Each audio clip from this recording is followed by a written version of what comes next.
Alrighty, everybody. So it's now officially day 8 of the 30-day scripting challenge for week 2, and I will have a disclaimer here. Everything beyond day 8 is going to be much more difficult and complicated in terms of code and functions used, and I won't be going into depth on every single function I use. So if you're ever ended up being confused on something that I've written, I will always make sure to leave documentation in the description for whatever I make, as well as links to the general API service if you want to read anything else. I always recommend you look on there or the dev forum or just Google in general if you ever are confused with anything that I talk about in these videos, if you don't understand them or if I don't explain them well enough. So for day 8, it's going to be a mob dropping system where when a mob dies, it's going to spew out these gems all around it.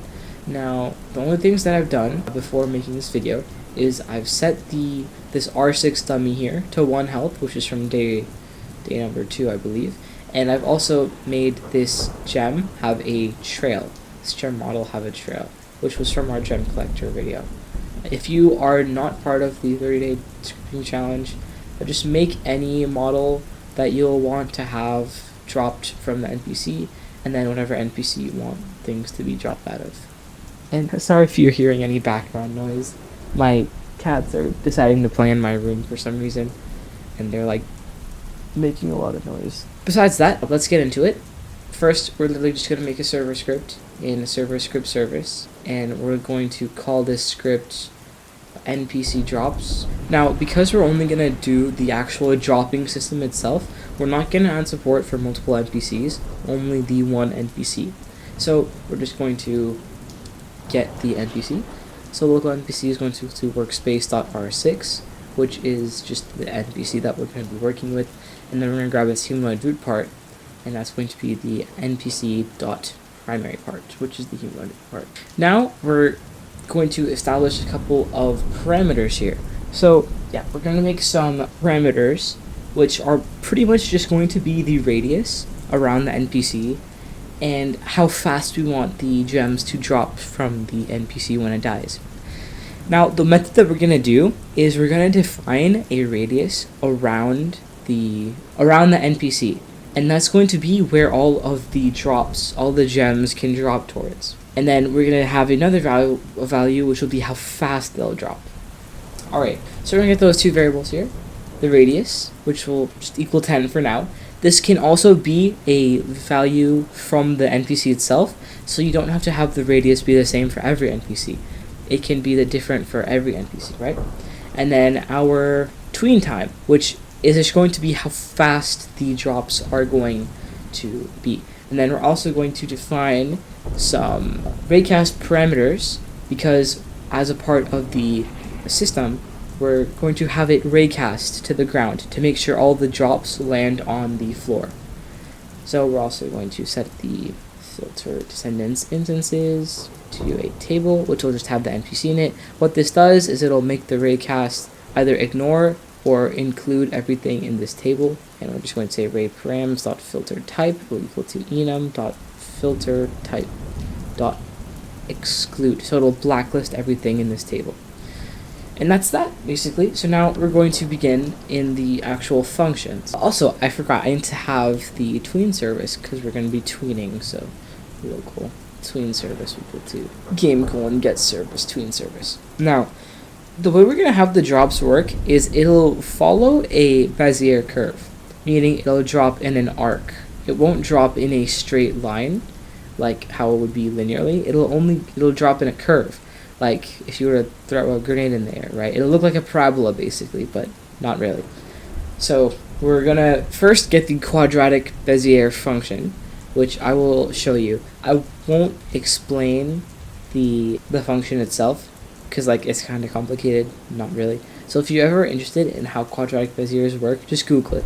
So it takes in 4 values: the time, the start point, the control point, and the end point. And then we're simply just going to return 1 minus the time to the power of 2 times the start point plus 2 times 1 minus the time we'll just clean up the formula here. 1 minus the time times t times the control point plus time squared times position 2. Now, I found this off of Google. This is the quad Bezier formula. We're just going to put it in here, and this is literally it.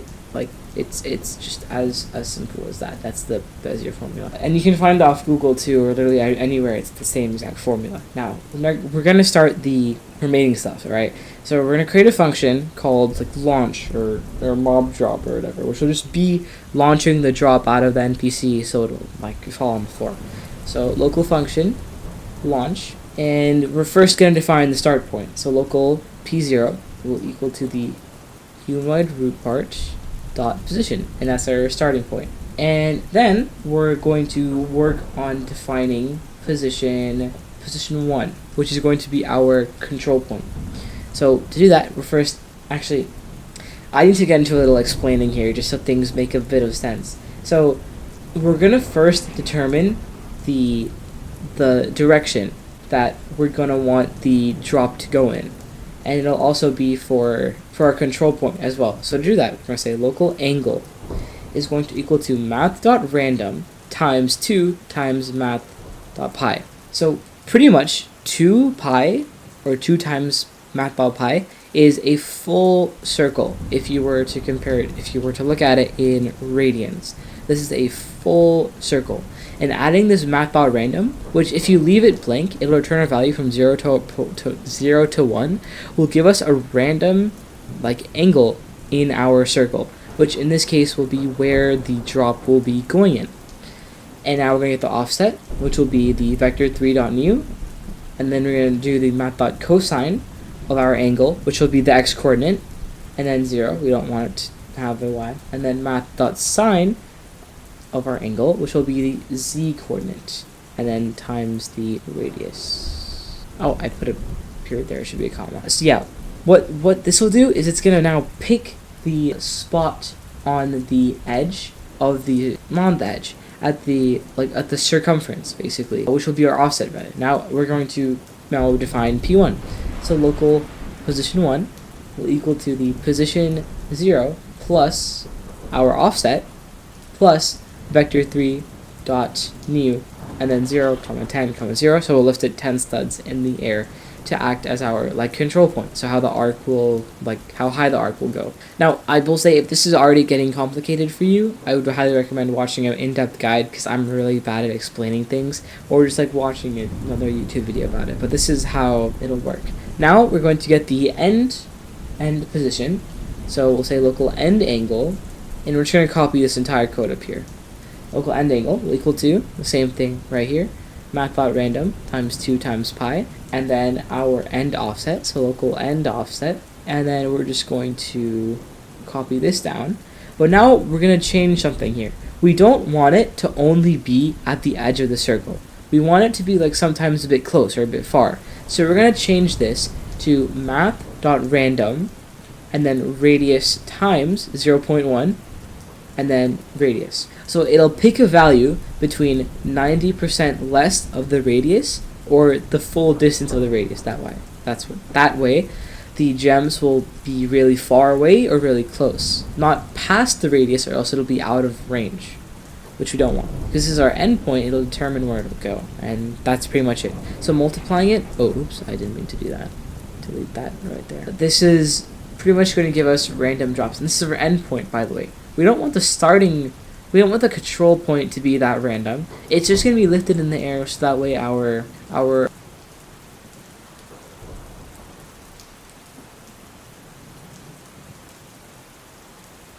things will be the same. Now, if you want, we can actually just define the radius up here. So local ran radius will equal to this function right here. Not function, so I'll block, and then we can set this to be times the random radius right there, just like that. So that way it'll be a tiny bit more consistent with how the angles will be. Now we're just going to get the start position. So local start position is going to equal to position 0 plus the offset. So that way it'll it'll have a better angle for how the curve will work. And then we're also going to use the start position for our raycast. So what the raycast will do is it'll raycast downwards from our endpoint, and it'll make sure that the endpoint will hit the ground. We don't want the endpoint to be floating in midair. So say local results will equal to workspace colon raycast. And it'll take in the start position, and then the direction, which should be vector3.new 0, negative 100, comma 0. So this will just be 100 studs downward, so the ray will like just look down, basically.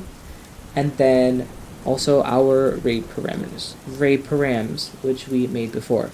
And then our endpoint, local position 2, will equal to the results dot position. And that's that for the Bezier curve itself, the points that we're going to need for the curve. Now we're going to get into the tweening part. So we're going to make a value called alpha. So local alpha will equal to instance.new, a number value. And then we're going to set alpha.value to equal 0. This will be our t value, our time. And we're going to tween the value of this to 1. So local tween will equal to tween service, not tween info. Tween service colon create our alpha.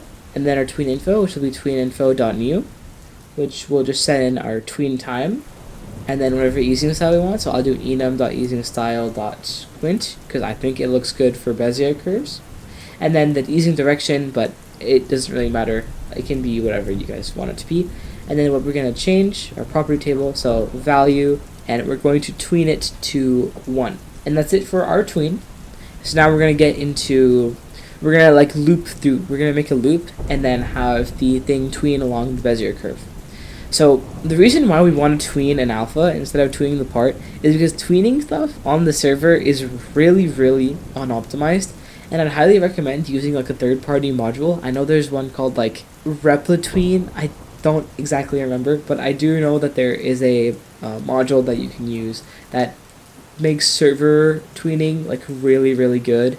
It like uses this replication method. I don't exactly remember all the details. If I find it, I'll put it in the description.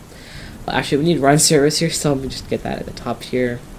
So run service is equal to game colon get service run service, and we're gonna add a run service loop.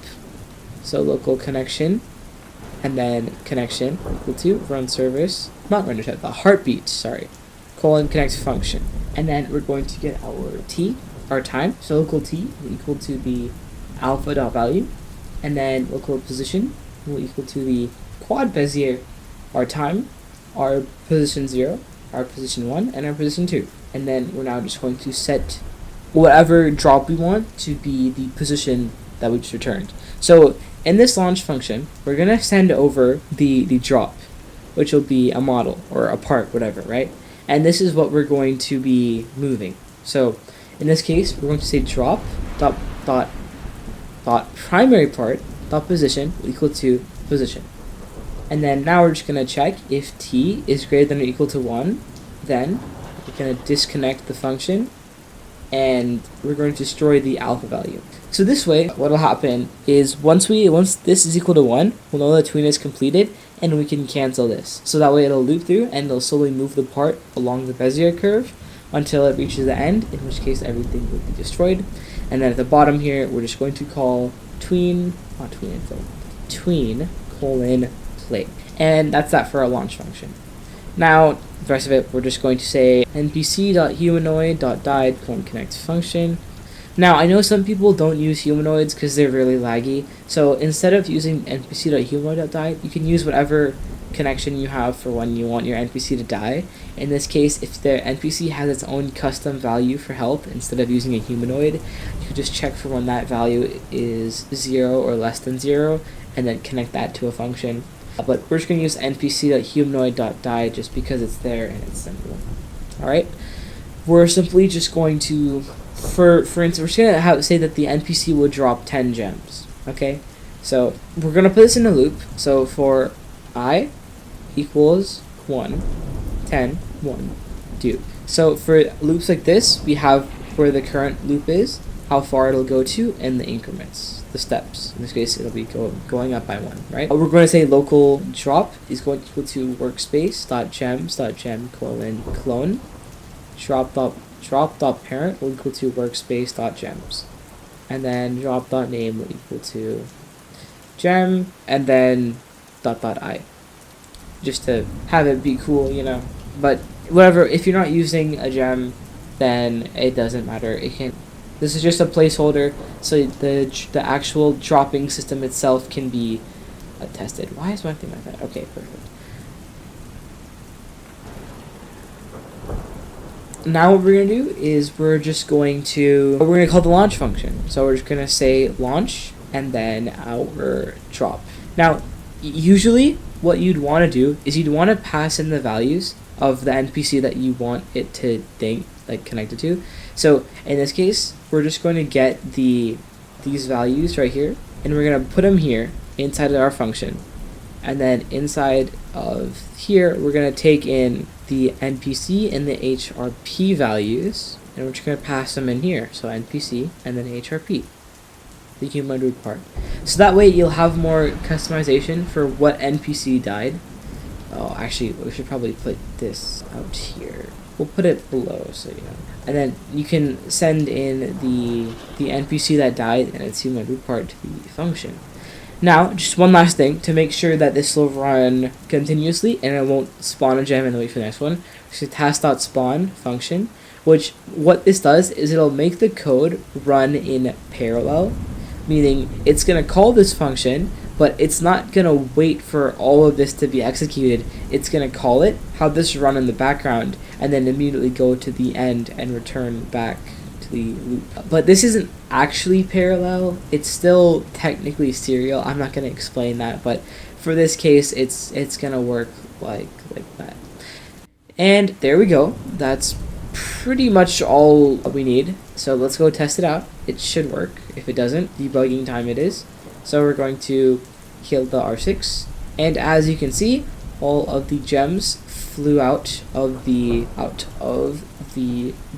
stuttering here. They all flew out of the NPC, and now I can collect all the gems. If you weren't here when I made the gem collector video, then ignore this. This is just what I made before. You can have it be whatever collection system you want on your own, it doesn't matter, but this is just how I'll do it. Now, also to have like a little check, we can just have a small task to wait at the start here to make sure that the raycasting won't overlap with other gems.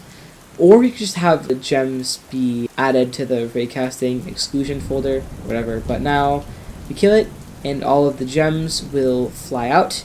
And so a better way you can visualize this to make sure that the circle thing works here, when I was talking about this angle value here, we're gonna have it spawn 1,000 gems. You guys don't have to do this. This is so I can show you the visualization of how it'll look like. So as you can see, all 1,000 of the gems spawned in a circle that is pretty much 10 studs wide, as you can see here. It's 10 studs wide, and it's in a circle. Pretty crazy, right? Now look at how many gems there are. And it came out like really quickly too. I didn't expect that. But overall, yeah, that's it for this video. That was the main thing I was going to try to go over today, which was how you can have a mob dropping system, and then the player can collect them, but that's part of the gem collection system. If you want to go watch that quickly, then you can, and then it'll be helpful for this. But that's completely irrelevant. This video is mainly focused on having the NPC drop things, so now we can look at all those gems fly out. Look at that. And then we can just pick up all of them. Alright, so some closing thoughts here about this system that I made. I'd like to say that doing animations on the server is really, really bad because it can use a lot of data on the server, which you don't really want. So for changes that I'd recommend that anyone else who's going to use the system would do was to have the animations purely be handled on the client and just have the server track the position of the gem with like shadow data, but not actually move the gem, because that's going to cause a lot of like lag and memory leaks. Sorry, not memory leaks, a lot of memory usage. And overall, I hope this video was helpful to anyone. Things are going to get a lot more advanced now following this video. We're going to be doing a lot of things involving math. Just using things like math.cosine and math.sine, it's just the tip of the surface. We're going to be getting into tons and tons of stuff with math. And this is only day 8, by the way. There's still 22 more days and like 3 more weeks left of this challenge. Overall, though, I hope this video helped anyone. If you have anything, like any suggestions or videos to make, put them in the comments, because I don't plan to only make 30-day scripting challenge videos. I also want to do interesting things like how to recreate a system from this game or stuff like that, you know. Well, yeah, hope you all enjoyed. I'm going to try to keep my uploads consistent, though I don't promise anything because school is a pain in the ass. Oh, and also, this flip. I almost forgot that here. This needs to drop right here. Else it won't filter out the NPC. But yeah, I hope that I can finish this challenge like fairly quickly, because you know there's a lot of things in school that I'm doing, a lot of stuff that's annoying the hell out of me. Yeah, enough yapping from me. I hope this video is helpful, and I will leave this code in a paste bin, by the way, for anyone who's interested in copying it. I'll also just put this array params variable up here. Yeah, I'll put this code in a paste bin, and you guys can use it however you want. Hopefully, like if you make a system like this where mobs will drop stuff, it'll be used good. You know, have fun with it. And you know, these drops, they don't have to be like solid models. In games like Pet Simulator or other games, the drops, they're billboard GUIs. They're not 3D, they're 2D, and they bounce around on the floor. So if you want to do something like that, you could check for when the gem reaches the ground, then you could have it tween again, make another bounce, or already create the bounces and just have the thing follow them. But yeah, that's just for me, a bunch of yapping. This is the primary system. Hope you guys enjoy, and yeah, I'll try to get day 9 as soon as I can. Alright, peace.